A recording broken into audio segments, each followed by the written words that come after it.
Indian postal department మనం ఒక గర్వంగా చెప్పుకునే పేరు. దేశం మొత్తం మీద ఎటువంటి లంచం తీసుకోకుండా సంవత్సరానికి వేల సంఖ్యలో ఉద్యోగాలిచ్చే సెంట్రల్ గవర్నమెంట్ డిపార్ట్మెంట్. కష్టపడి చదివి పరీక్షలు వ్రాసి ఆ పరీక్షల్లో మెరిట్‌తో పాస్ అయిన వారే ఈ ఉద్యోగానికి అర్హులు అని నమ్మి అలాంటి వారికి జాబ్స్ ఇస్తున్న డిపార్ట్మెంట్.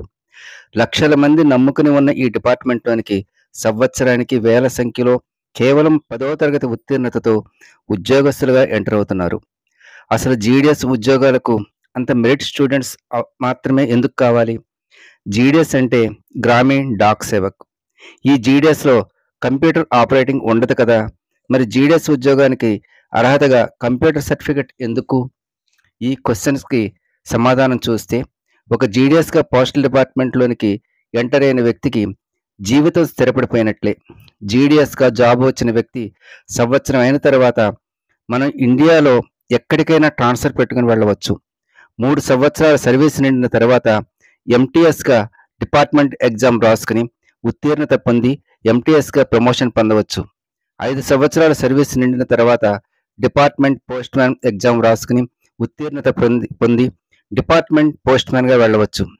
డిపార్ట్మెంట్ పోస్ట్ మ్యాన్ అయిన తర్వాత ఎగ్జామ్ రాసుకుని పోస్టల్ అసిస్టెంట్‌గా ప్రమోషన్ పొందవచ్చు. అంటే ఒక జీడీఎస్‌గా ఉద్యోగం పొందిన వ్యక్తి తనకు టాలెంట్ ఉండాలి గాని అలా ప్రమోషన్ల పరంపరలో ముందుకు వెళ్ళిపోవచ్చు.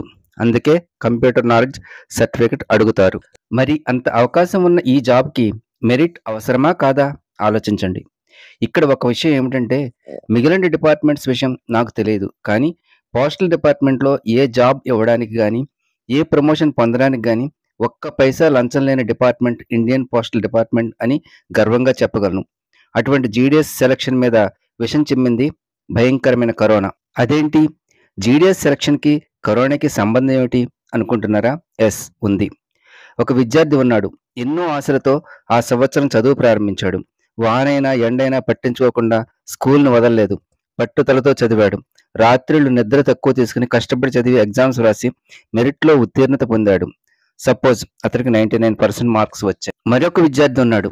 చదువు మీద ఇంట్రెస్ట్ లేదు. ఏదో చదవాలి కాబట్టి స్కూల్‌కి వెళ్ళేవాడు. నోట్స్ రాసేవాడు కాదు.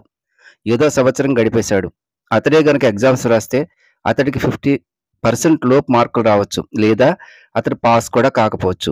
మరి అలాంటి కుర్రాడు ఎగ్జామ్స్ రాసే సమయానికి దేశమంతా కరోనా ఏర్పడడం వలన ఎగ్జామ్స్ రాయనవసరం లేకుండా 100% మార్క్స్ పొందాడు. మరి మనం ముందు చెప్పుకున్న 99% కుర్రవాడు మెరిటా? ఇప్పుడు కరోనా తల్లి వల్ల 100% మార్కు తెచ్చుకున్న కుర్రవాడు మెరిటా? మనకు తెలుసు. మరి ఆ విధంగా కరోనా ఎఫెక్ట్‌తో 10th క్లాస్ పాస్ అయిన వారు మాత్రమే ఇప్పుడు జీడీఎస్ పోస్టులకు అర్హులుగా వస్తున్నారు. అంటే అది చాలా బాధగా ఉంది.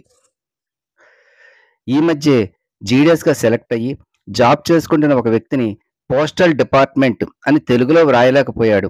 అంటే ఎటువంటి వ్యక్తులు సెలెక్ట్ అవుతున్నారో చూడండి. మరి అలాగని కరోనా బ్యాచ్‌లో పాస్ అయిన వాళ్ళలో మెరిట్ స్టూడెంట్స్ లేరా? అంటే ఉంటారు. కానీ ఎలా నిర్ణయించేది? మరి కష్టపడి చదివి ఎగ్జామ్స్ వ్రాసి మార్కులు తెచ్చుకున్న వ్యక్తులు మరుగున పడిపోవాల్సిందేనా? చాలామంది మెరిట్ స్టూడెంట్స్ కన్నీటి గాథ ఇది. ఇంత బాగా మార్కులు తెచ్చుకున్న నా బిడ్డకు ఎందుకు జీడీఎస్ ఉద్యోగం వరించడం లేదు అని తల్లడిల్లిపోతున్న తల్లిదండ్రుల మౌన రోదన ఇది. యుద్ధంలో పోరాడి గెలిచిన వాడు మాత్రమే వీరుడవుతాడు. 10 మందితో కలిసి పరీక్ష వ్రాసి అధిక మార్కులు తెచ్చుకున్నవాడు మాత్రమే మెరిట్ స్టూడెంట్ అవుతాడు. ప్రపంచానికి కరోనా అనే విపత్తు వచ్చినప్పుడు ఏమీ చేయలేని పరిస్థితిలో పరీక్ష లేకుండా ప్రతి ఒక్కరికి 100% మార్క్స్ ఇచ్చేసినప్పుడు అందులో ఎవరు మెరిట్ అని చెప్పగలరు? ఎగ్జామే వ్రాయకుండా మెరిట్ స్టూడెంట్‌గా తెచ్చుకున్న మార్కుల జాబితాని ఏ విధంగా ఆమోదించగలరు? అలాగని నేనేమి కరోనా బ్యాచ్‌ని తప్పుపట్టడం లేదు. అర్హత ఉండి అనర్హులుగా మిగిలిపోతున్న మెరిట్ స్టూడెంట్స్ తరఫున ఒక గొంతునై అడుగుతున్న మాటలు మాత్రమే. ఈ విషయమై పోస్టల్ డిపార్ట్మెంట్ వారికి ఎటువంటి నిబంధనల ద్వారా ఈ విధంగా చేయవలసి వస్తుందో నాకు తెలియదు. కానీ ఇదే విధంగా కనీస అర్హత కూడా లేని వారిని సైతం డిపార్ట్మెంట్‌లోనికి ఆహ్వానించడం ముందు ముందు డిపార్ట్మెంట్ మనుగడకు ఇబ్బందిగా మారగలదు. ఈ విషయమై ప్రభుత్వము మరియు డిపార్ట్మెంట్ ఆలోచించి సరైన నిర్ణయం తీసుకుని అమలు చేయవలసిన అవసరం ఎంతైనా ఉన్నది అనేది ఇప్పుడు తెలుసుకోవాల్సిన సత్యం.